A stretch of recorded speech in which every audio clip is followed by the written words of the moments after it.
magandang araw. Meron nga pala akong tuturo sa inyo na isang bagay na aking natutunan this past few days. Kasi yung mga nakarang araw parang gusto kong bumili ng action cam or GoPro na ikakabit ko sa aking bisikleta. Actually, may motor ko pero hindi ko siya dala ngayon. So, main transportation method ko kapag ako bibili sa labas ay yung aking bisikleta. So, this past few days, nag-check ako, nagtingin-tingin ako at nag-experiment ako ng mga kung ano-ano at meron tayong nakita. Meron akong papakita sa inyo na isang trick para mas makamura kayo kung gusto nyo magkaroon ng dashcam sa inyong mga sa inyong kotse, kung meron kayong kotse, sa bisikleta, which is yung gagawin natin ngayon, at kung sa motor. Sa motor kasi syempre, usual transportation method ng mga tao ngayon ay motor. So pwede nyo natin ikabit sa motor. Alam naman natin guys na sobrang kailangan na ngayon ng mga motor, kotse, ng mga dashcam para sa security rin nila kung sakali man na may mangyari sa kalsada. So at least meron kang copy ng mga pangyayari, di ba? So yan ang isa sa mga reason ko bakit gusto ko na maglagay ng dashcam. Pero syempre, if mas makakamura ka, bakit hindi, di ba? So, ito yung reason ko bakit gusto ko rin ituro to sa inyo. Syempre, para kayo rin makatipid, di ba? Hindi lang ako. Gusto ko rin i-share to sa inyo. At ayun nga, bago tayo magsimula, inuman tayong soft drinks. Alright, so let's go! So, ayun nga guys, ang gagamitin nating phone ngayon ay itong phone ko na Poco X6.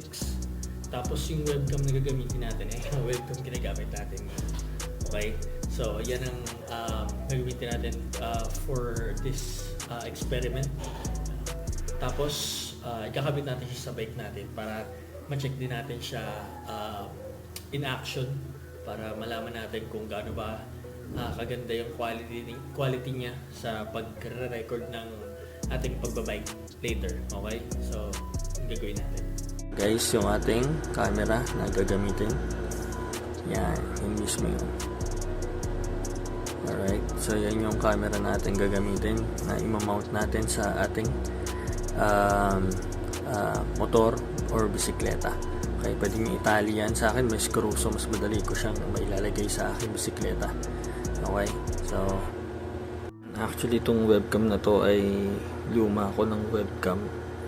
Yun nga sa dati kong computer, so hindi ko na siya binili. Ang binili ko na lang ay yung micro USB or USB-C adapter na 50 pesos. So wala akong gastos dito kasi ito matagal ko ng camera to, webcam to. So kung meron kayong webcam na hindi yan nagamit o kamag-anak nyo, pwede nyo hiramin yun o hingin na lang. So yun, makakatipid na kayo guys. Isa sa mga importante na dapat meron kayo sa paggagawin nyo to, mura lang to, 50 pesos lang yata to, wala pa sa Shopee. Okay, ito ay USB-A to USB-C adapter. So ito yung magko-connect sa webcam nyo tsaka sa cellphone nyo. Okay, so yung USB na malaki magiging maliit siya, so may i-connect natin siya sa ating cellphone. Okay, so importante to. 50 pesos lang to sa Shopee. Meron pa siguro mas mura, pero pinakamaganda ito kasi mas stable to. Mas stable siya kasi dun sa may wire pa. Okay, so ito na lang bibili nyo. Ang webcam, yung USB-A. Tapos ang gagawin natin ay isasaksak natin to. Ganyan. Para from USB-A magiging USB-C siya. So ngayon may sasaksak natin siya sa charging port or dun sa USB port ng ating cellphone. Okay? So yung purpose nun. Yun nga. So guys, ang first step natin ay i-download ang isang app sa Play Store. So punta tayo sa Play Store. Punta natin sa Play Store, hanapin natin yung app na USB camera. Yan, USB camera. So ito yon. So ito mismo. Yan mismo. So ngayon, pindutin natin yan. Sa akin, naka-install na yan eh. So, ngayon, ang gagawin na lang natin, gagawin nyo na nga, install yan. After nyo ma-install, i-update muna natin to dito. Wait lang tayo. So, after ko na-update to, so, open natin siya. Open. So, pag open natin, ayan. Okay guys, please connect a USB webcam, EasyCap UVC video grabber device or USB audio input device. Alright, so pag ganyan nangyari, out muna natin siya. Close muna natin. Close. So pagka-close natin, ang gagawin natin ay i-connect natin ang ating camera. Pero bago natin ikabit, nakalimutan ko palang sabihin na pupunta muna kayo sa settings. Okay, pagpunta nyo sa settings, pupunta kayo sa additional settings, hanapin nyo yung OTG. Yan yung OTG na yan. Tututin yung OTG, tapos i-on nyo. So, ang purpose niyan ay para ma-detect ng phone nyo yung webcam na ilalagay nyo sa isasaksak nyo sa cellphone nyo.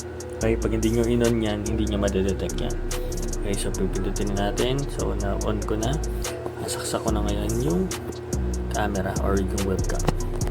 Okay.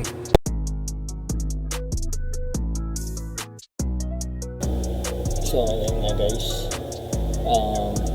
Ngayon na na-connect na natin yung ating camera sa ating cellphone. So, ating cellphone natin, makikita natin.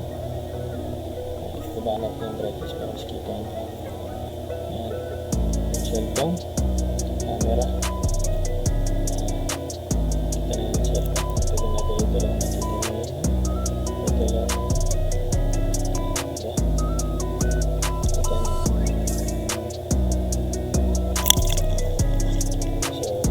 Simple guys.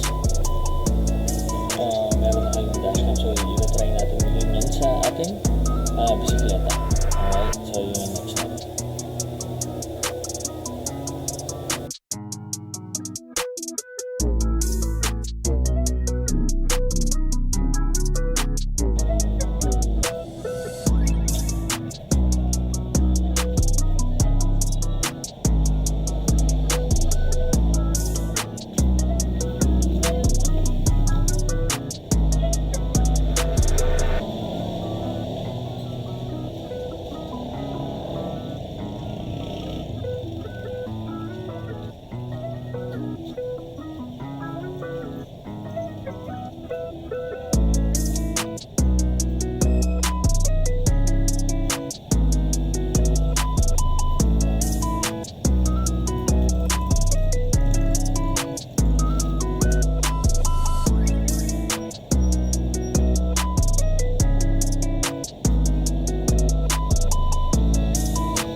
ating experiment.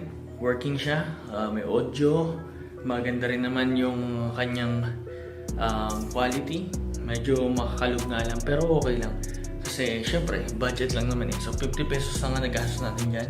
Bumili lang tayo ng adapter, tapos yung webcam, yung mga luma natin, mga gamit. Pati itong cellphone na gamit-gamit natin ngayon.